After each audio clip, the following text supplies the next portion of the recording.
Warm greetings to all the viewers out there. Today we delve into the swirling vortex of rumours and realities surrounding Harry and Sussex. The British press, in its infinite wisdom, has been painting an intriguing picture. They want us to believe that Harry and Sussex are pining for their old royal duties. But let's pause for a moment and ask ourselves a simple question. Why? Why would they want to leave their peaceful, successful life in sunny California to return to a world they chose to leave behind? A world that was, by their own admission, a whirlwind of duties, protocols, and relentless scrutiny. A world that they felt was suffocating their personal growth and happiness. The idea seems rather improbable, doesn't it? They've carved a niche for themselves in California, a place where they can enjoy their freedom, away from the prying eyes of the press. They've tasted success in their ventures, notably their multi-million-dollar Netflix deal. Their charity work continues to make waves. Their influence on the global stage is undeniable. They seem to have found a balance, a harmony that was missing in their previous life. Yet the rumour mill churns relentlessly. It spins tales of desperation, of longing for a return to royal duties. But these rumours seem to be just that, rumours, unsubstantiated whispers that do not hold up against the realities of their life in California. It is crucial to remember, dear viewers, that Harry and Sussex are not the same people they were when they left the royal fold. They've grown, evolved, and adapted to their new life. They've broken free from the chains of their past and are forging their own path, their own identity, away from royal duties. So it seems improbable, almost inconceivable, that they would willingly trade their newfound tranquility for the chaotic life they once left. The rumours, it seems, are just that, rumours. But as we all know, the truth is often far more fascinating than fiction. It seems improbable that they would trade their newfound tranquility for the chaotic life they once left. Now, let's delve into the media portrayal of the situation.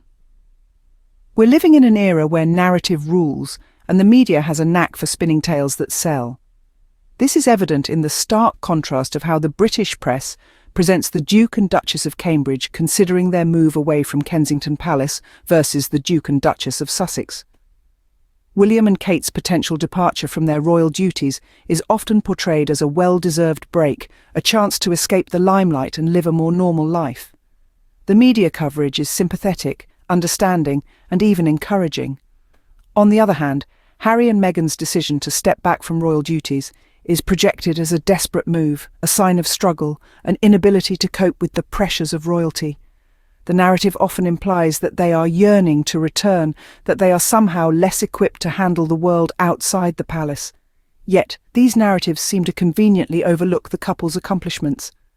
Successful Netflix collaborations, impactful charity work, and a growing global influence don't exactly scream desperation. What it does imply, however, is a couple that's thriving independently, carving out their own path. The tabloids, it appears, are more interested in perpetuating a narrative of dependence. The story of Harry and Meghan, two individuals unable to survive without the institution they left behind, is a far more tantalizing tale than a successful couple making waves in the world on their own terms. It's a classic case of unfair representation. The same actions, when performed by different individuals, are interpreted differently. The narrative is skewed, favouring one party while discrediting the other. And while it's easy to consume these stories without question, it's essential to remember that the media too has its interests, its biases, and its own narrative to sell. It's crucial to read between the lines, to question the portrayal, and to seek out the truth. The media narratives, it seems, might not be providing the full picture. Let's unveil the truth behind these narratives. What is the reality of Harry and Sussex's independence from the royal institution? Let's dissect this, shall we? Firstly, their global influence.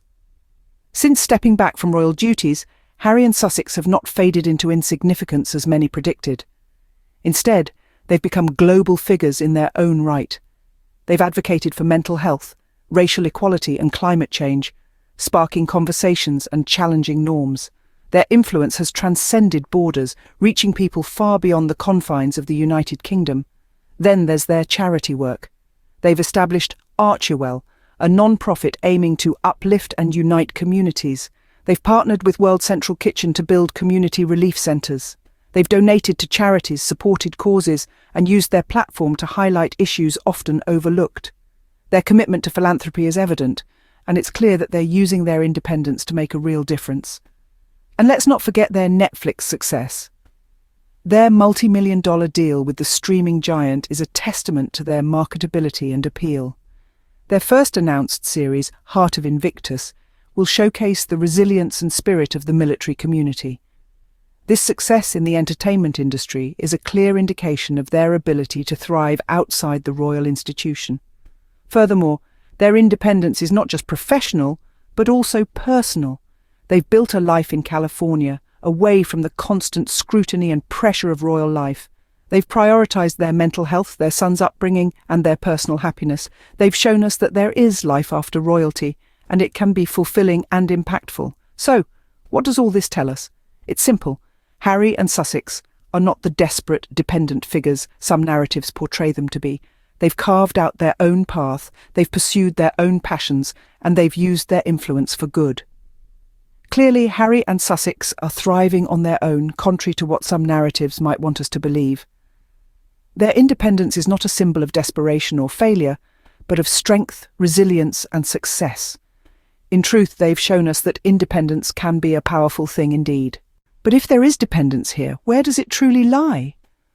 One might be tempted to think that Harry and Sussex are clinging to the royal coattails, desperate for the prestige and status that comes with the crown.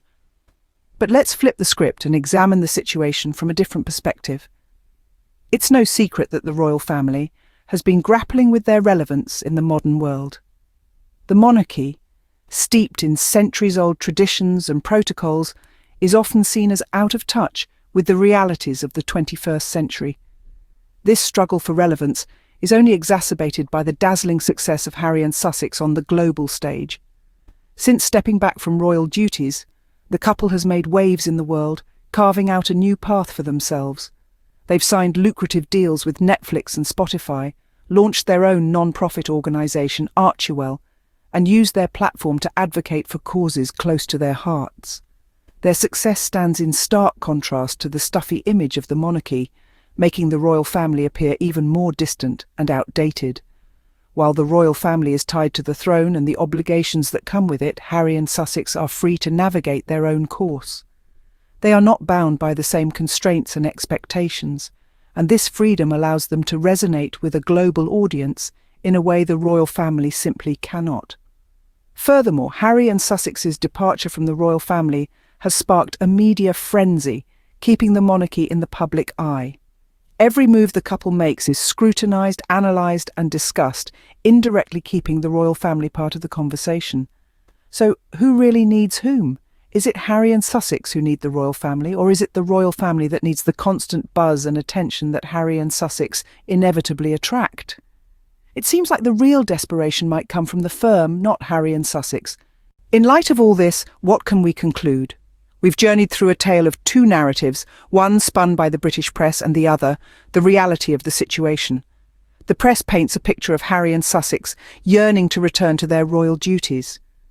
But as we've explored, this couldn't be farther from the truth.